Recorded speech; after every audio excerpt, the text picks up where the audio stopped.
हमारे इस YouTube channel के सेगमेंट फास्ट न्यूज में आप तमाम का इस्तकबाल है। इस वीडियो में आप देख सकते हैं कमेंटों में बहुत ज्यादा खबरें। तो आइए शुरू करते हैं वीडियो को और देखते हैं आज की ताजा तरीन खबरें। शेरख्वार बेटे का कत्ल करके खातून ने चौथी मंजिल से लगा दी छलांग। हैदराबाद में दिल दहला देने वाला वाकया। हैदराबाद के सिकंदराबाद में एक खातून ने अपने शेरख्वार बेटे का कत्ल करने के बाद इमारत से छलांग लगा दी। इस खातून की शनाख्त 32 साल दिव्या के तौर पर की गई है और इसके बेटे का नाम ऋतु है। उम्र उसकी 1 साल बताई गई है। खातून ने पहले अपने बेटे की कलाइयां और गला तेजधार हथियार से काट दिया और उसके बाद सैनिटाइजर खुद भी पी लिया और बेटे को पिलाने के बाद चौथी मंजिल से छलांग लगा दी, जिसकी वजह से बच्चे की मौत हो गई, जबकि खातून जेरे इलाज है। शौहर और ससुराली रिश्तेदारों की जानिब से मजीद जहेज के लिए हिरासानी से तंग आकर उसने इंतहाई इकदाम किया। कोई धोती पहनता है तो कोई शेरवानी, इससे हुकूमत का क्या ताल्लुक। हिजाब तनाज़े पर चीफ मिनिस्टर चंद्रशेखर राव का जबरदस्त तबसरा। तेलंगाना के चीफ मिनिस्टर चंद्रशेखर राव ने कर्नाटका में जारी हिजाब तनाज़े पर असेंबली में तबसरा करते हुए कहा कि इस मुल्क में कोई शर्ट पहनता है तो कोई वास्कोट, कोई धोती पहनता है तो कोई शेरवानी। ये अवाम की मर्जी है और ये उनके लिबास के आदात हैं, इससे हुकूमत को क्या ताल्लुक है। चीफ मिनिस्टर चंद्रशेखर राव ने मुल्क में बढ़ती हुई मजहबी जुनूनियत पर तशवीश का इजहार करते हुए कहा कि हमें मुल्क को इस तरह की जुनूनियत से बाहर निकालने की जरूरत है ताकि नौजवानों को रोजगार के मौके फराहम हो सके।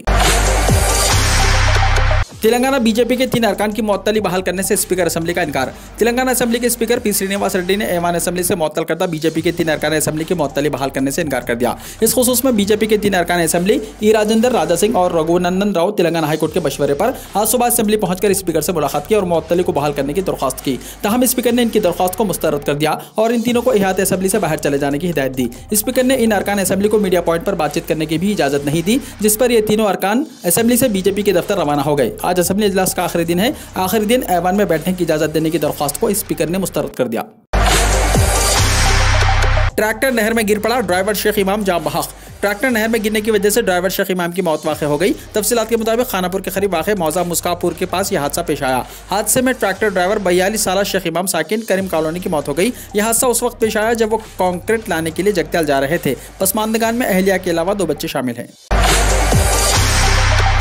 उर्दू मीडियम स्कूलों में SC ST के लिए मुख्तस 535 टीचर्स की नौकरियों को डी रिजर्व करने मजलिस का मुतालबा। मजलिस के रुकन असेंबली अहमद बलाला ने TRT 2017 के दौरान उर्दू मीडियम स्कूलों में SC और ST तबकात के उम्मीदवारों के लिए मुख्तस टीचर्स की 535 नौकरियों को डी रिजर्व करने का हुकूमत से मुतालबा किया है। तेलंगाना असेंबली में मजलिस के रुकन अहमद बलाला ने इस मसले को वक्फे सिफर के दौरान उठाते हुए कहा कि उर्दू मीडियम स्कूलों में SC ST के उम्मीदवारों के लिए मुख्तस जायदादों से उर्दू मीडियम के उम्मीदवारों का तकर्रुर नहीं हो रहा है और ये जायदादें 5 साल से खाली है। इसे डी रिजर्व करने पर इन जायदादों को उर्दू मीडियम के उम्मीदवारों से किया जा सकता है। हमारे इस YouTube चैनल के सेगमेंट अपनी मुलाकात का हुआ असर। यूक्रेन से वापस होने वाले मेडिसिन के तलबा के तालीमी अखराजात बर्दाश्त करने चीफ मिनिस्टर चंद्रशेखर राव ने किया ऐलान। तेलंगाना के चीफ मिनिस्टर चंद्रशेखर राव ने यूक्रेन से वापस होने वाले तेलंगाना के तलबा के तालीमी अखराजात बर्दाश्त करने का ऐलान किया है। असेंबली में इस मसले पर बात करते हुए चीफ मिनिस्टर ने कहा कि यूक्रेन में मेडिसिन की तालीम 25 लाख रुपए में मुकम्मल होती है, इसलिए यहाँ के कई तलबा यूक्रेन रवाना होते थे, लेकिन जंग की वजह से तेलंगाना के 740 तलबा यूक्रेन से वापस आ गए हैं। इनमें 710 तलबा मेडिसिन की तालीम के लिए गए थे। अब इनका मुस्तकबिल खतरे में पड़ गया है। चीफ मिनिस्टर ने कहा कि मेडिसिन के तमाम तलबा को तालीम जारी रखने के लिए हुकूमत इनकी मदद करेगी और इनकी तालीम पर कितनी भी रकम खर्च करने तैयार है। अपनी मुलाकात प्रोग्राम में हमने हुकूमत से मुतालबा किया था कि यूक्रेन से आने वाले स्टूडेंट्स की पढ़ाई को आसान बनाया जाए। इसी तनाजुर में हुकूमत तेलंगाना ने आज ये ऐलान किया है।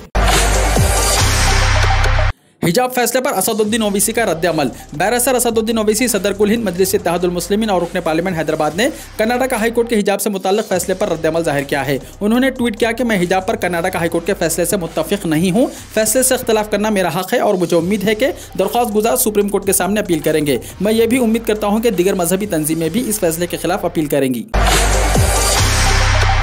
हिजाब केस पर कर्नाटक हाईकोर्ट के फैसले का खैर मकदम करते हैं तेलंगाना बीजेपी के रुकन असेंबली राजा सिंह ने कहा।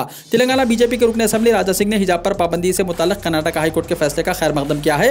हाईकोर्ट की जानिब से फैसला सुनाए जाने के बाद ट्विटर पर अपना रद्द-ए-अमल जाहिर करते हुए राजा सिंह ने कहा कि कर्नाटक हाईकोर्ट के फैसले का खैर मकदम करते हैं। इस्लाम में हिजाब एक जरूरी मजहबी अमल नहीं है। हिजाब बैन यकीनी तौर पर तलबा के हक में है। स्कूल तालीम के लिए है, मजहबी रसूमात के लिए नहीं। स्कूलों और कॉलेजों के लिए एक साथ ड्रेस कोड पर अमल करना चाहिए। हिजाब पर पाबंदी के कर्नाटक हाईकोर्ट के फैसले को सुप्रीम कोर्ट में चैलेंज करने के लिए दरख्वास्त गुजार के वकील अनीस तनवीर ने किया ऐलान। कर्नाटक हाईकोर्ट की जानिब से तालीमी इदारों में हिजाब पर पाबंदी बरकरार रखने के फैसले को बाज़ दरख्वास्त गुजार तालिबात के वकील ने सुप्रीम कोर्ट में चैलेंज करने का ऐलान किया है। कर्नाटक के उडुपी शहर से ताल्लुक रखने वाले दरख्वास्त गुजार के वकील अनीस तनवीर ने हाईकोर्ट का फैसला सुनने के बाद ट्विटर पर इसका रद्द-ए-अमल दिया और ऐलान किया कि उनकी जानिब से इस फैसले को सुप्रीम कोर्ट में चैलेंज किया जाएगा। 3 दिन में टीट इम्तिहान का नोटिफिकेशन। वजीर तालीम सबीता इंदिरा रेड्डी ने कहा कि टीचर एलिजिबिलिटी टेस्ट यानी टीट का नोटिफिकेशन 3 दिन में जारी किया जाएगा। उन्होंने कहा कि टीईटी इम्तिहान ऑफलाइन मोड में मुनक्किद किया जाएगा।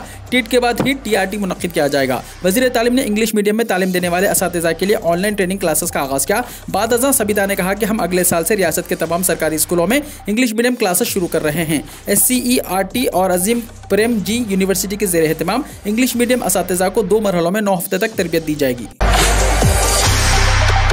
हिजाब पहनना इस्लाम का लाजमी मजहबी अमल नहीं, तालिबात यूनिफॉर्म पहनने से इनकार नहीं कर सकती, हिजाब पर पाबंदी रहेगी बरकरार। कर्नाटक हाई कोर्ट ने सुनाया फैसला।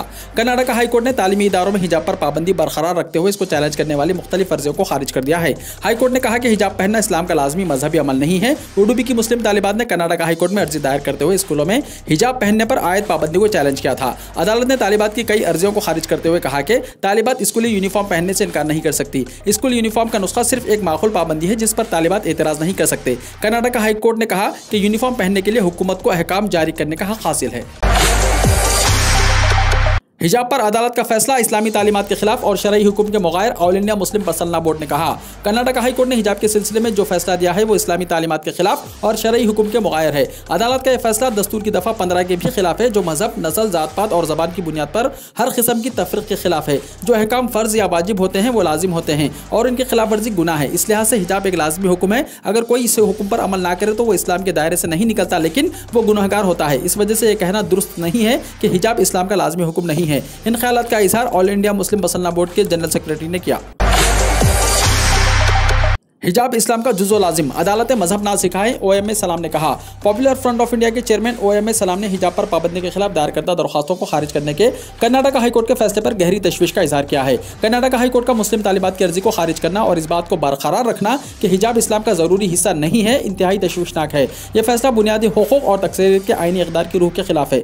मुल्क की मुस्लिम ख़वातीन जिनके लिए हिजाब उनके अक़ीदे और शनाख्त का लाजमी जुज़ है, उनके जज्बात के लिए अदालत की यह बेहिसी इंतहाई हैरतकुन है। अदालत एक ऐसे अमल के खिलाफ मजहबी मवाद की तशरीह करके नया उसूल वज़ा कर रही है जिसे मुसलमानों की अक्सरियत इस्लामी मवाद के फ़हम के मुताबिक दुरुस्त और ज़रूरी समझती है। उन्होंने कहा कि यह नाकाबिल कबूल है। सवाल बुनियादी तौर पर मुस्लिम ख़वातीन के अपने पसंद के कपड़े पहनने की बुनियादी हक़ को लेकर था, इसके मुताल्लिक़ नहीं कि इस्लाम में क्या ज़रूरी है और क्या नहीं। एक जमहूरी मुल्क में अपनी मजहबी किताबों की तशरीह का हक़ उस मजहब के मानने वालों को ही दिया जाना चाहिए। कर्नाटक हाई कोर्ट के फैसले पर उमर अब्दुल्ला और महबूबा मुफ्ती ने जाहिर की नाराजगी, बताया मायूसकुन फैसला। कर्नाटक हाई कोर्ट ने कर्नाटक हिजाब तनाज़े पर अपना फैसला सुना दिया है। कर्नाटक हाई कोर्ट ने तालीमी इदारों में हिजाब पर पाबंदी को चैलेंज करने वाली मुख्तलिफ दरख्वास्तों को खारिज कर दिया है। कर्नाटक हाई कोर्ट ने कहा है कि हिजाब पहनना इस्लाम का लाजमी मजहबी अमल नहीं है। कर्नाटक हाई कोर्ट ने कहा कि स्कूल यूनिफॉर्म एक ऐसा उसूल है जिस पर तलबा एतराज़ नहीं कर सकते। साथ ही इस मामले पर मुल्क की सियासत भी गर्म हो गई है। इसी पहर में जम्मू एंड कश्मीर के साबिक़ वज़ीर आला और PDF की सरबराह महबूबा मुफ्ती ने ट्वीट किया है। महबूबा मुफ्ती ने ट्वीट किया है कि कर्नाटक हाई कोर्ट का हिजाब पर पाबंदी को बरकरार रखने का फैसला इंतहाई मायूसकुन है। एक तरफ हम खवातीन को बाइख्तियार बनाने की बात करते हैं, फिर भी हम इन्हें एक आसान मुतबादिल के हक से महरूम कर रहे हैं। ये सिर्फ मजहब के बारे में नहीं है बल्कि इंतखाब करने की आज़ादी है। बीजेपी पार्लिमानी पार्टी की मीटिंग शुरू, PM मोदी भी मौजूद। मुल्क की 5 रियासतों में हुए असेंबली इंतखाबात के बाद मंगल को भारतीय जनता पार्टी पार्लिमानी पार्टी की मीटिंग शुरू हो गई है। इंतखाबात में पार्टी ने 4 रियासतों में जबरदस्त जीत दर्ज की है। पार्लिमानी पार्टी की मीटिंग में वज़ीर आज़म नरेंद्र मोदी, मरकजी वज़ीर दाखिला अमित शाह, वज़ीर दिफा राजनाथ सिंह, पार्टी सदस्य JP नड्डा और बीजेपी के लोकसभा और राज्यसभा मेंबरान पार्लियामेंट मौजूद हैं। कहा जा रहा है कि मीटिंग में 5 रियासतों के असेंबली इंतखाबात में पार्टी की कारकर्दगी का जायजा लिया जाएगा। काबिल जिक्र है कि बीजेपी पार्लिमानी टीम की पिछली मीटिंग में वज़ीर आज़म मोदी ने पार्लियामेंट से मेंबरान पार्लियामेंट की गैर हाजिरी पर तशवीश जाहिर की थी। कोलकाता की नौजवान पायलट महासविता चक्रवर्ती ने जंगज़दा यूक्रेन में फंसे 800 हिंदुस्तानी तलबा को वापस लाने में अहम किरदार अदा किया। कोलकाता की एक 24 साल पायलट महासविता चक्रवर्ती ने यूक्रेन और रूस के दरमियान जारी तनाज़े के दरमियान ऑपरेशन गंगा के तहत 800 हिंदुस्तानी तलबा को निकाला। एक खास बातचीत में महासविता ने कहा, मैं मार्च के पहले हफ्ते के दौरान ऑपरेशन गंगा का हिस्सा थी। हम यूक्रेन रूस तनाज़े के दौरान यूक्रेन, पोलैंड और हंगरी से तकरीबन 800 हिंदुस्तानी तलबा को हिंदुस्तान वापस लाए। कोलकाता की पायलट ने कहा कि वो इस दिन को नहीं भूल सकती जब उसे इस ऑपरेशन के लिए मुंतखब किया गया था। उन्होंने मजीद कहा कि वज़ीर आज़म नरेंद्र मोदी और शहरी हवाबाजी की वजारत के इस मिशन का हिस्सा बनना जबरदस्त था। नौजवान पायलट ने कहा, मुझे ऑपरेशन गंगा में हिस्सा लेने के लिए कॉल मौसूल हुई और मुझे मुख्तसर नोटिस पर वहां से जाना पड़ा। मैं अपने वालिदैन को भी मुतला नहीं कर सकी। उन्होंने कहा कि सबसे पहले मुल्क की खिदमत करना मेरा फर्ज है। चीन में कोरोना धमाका, कई शहर बिल्कुल बंद। पूरी दुनिया में कोरोना के मामलों में जबरदस्त कमी आ रही है, जिसकी वजह से कई ममालिक में पाबंदियां बिल्कुल खत्म हो गई हैं या खत्म होने जा रही हैं। खुद हिंदुस्तान में 27 मार्च से बैनुल-अक़वामी परवाजें शुरू हो रही हैं। ऐसे हालात में चीन से एक अजीब खबर आ रही है कि वहां के 3 शहरों में कोरोना के बढ़ते केसों की वजह से लॉकडाउन नाफिज कर दिया गया। वजह है चीन इस वक्त 2 सालों में वायरस का सबसे बदतरीन फैलाव देख रहा है। इतवार के रोज चीन में एक ही दिन में मुकामी तौर पर मुंतकिल होने वाले 3100 नए केसेस रिपोर्ट हुए हैं और ये तादाद गुज़िश्ता 2 सालों में सबसे ज्यादा है। कुछ मुकामी हुक्काम ने केसों में इजाफे की वजह ओमिक्रॉन वेरिएंट को करार दिया है। केसेस में इजाफे के साथ चीन के मुख्तलिफ हिस्सों में लाखों लोग अब लॉकडाउन में जिंदगी गुजार रहे हैं। चीन में कोरोना लॉकडाउन की वजह से कारोबार ठप। चीनी अथॉरिटी ने पूरे मुल्क में कोविड लॉकडाउन की मुद्दत में तोसी कर दी है, जिससे कई मल्टीनेशनल कंपनियों ने चीन में अपना काम मुअत्तल करने का ऐलान किया है। पूरे मुल्क में लाखों अफराद को सख्त पाबंदियों का सामना है। अथॉरिटी ने सुबह जेलिन और टेक्नोलॉजी सेंटर शीजेन में रिकॉर्ड तादाद में कोरोना इन्फेक्शन मामलों के इंदराज के बाद मुकम्मल लॉकडाउन नाफिज कर दिया है। टोयोटा, विवेक्सवैगन और एप्पल सप्लायर कोवैक्सीन इस खौफ से कि लॉकडाउन से अहम सप्लाई में खलल पड़ सकता है, अपने कामों को रोक दिया है।